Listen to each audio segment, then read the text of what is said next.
Darbība ir tā, ka skandināvu logi tīkla blīvēnis ir lielumi. Eiropa tīkla logiem, kas Latvijā ir vairāk silikons. Ir nopildīts gar loga. Tad atšķirība ir gumija vai silikons. Jā, un arī varās arī uz āru. Un uz āru varās. Tas ir Zviedrija, Norvēģija, Dānija. Norvēģija, tā ir pieņemta. Jo tas tikai dēļ tā, ka viņiem lielāka vēja tur kaut kur pie jūrām ir, jo tas vējš kā pūš to logu piepūš pie dāna, un viņš labāk noblīvēs. Kalpošanas ilgums nav? Nav, tas nav vienāds. Tas ir abiem diviem. Bet viņiem tā ir pieņemts viss. Tad cilīmēšana ir salīmētas jau konstrukcijās.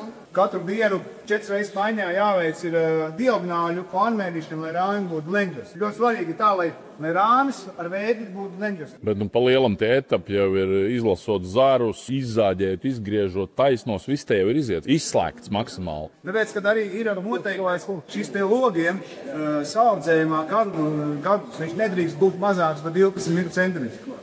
Viņam ir te noteikts standarts. Ir arī līmēšana. Virsējā kārta un radiālās. Apakšējā kārta radiāla. Iekšējās var būt tangenciālas. Tas arī pasargā. Lai viņš nestaigāt, nevērktos. Tieši tā.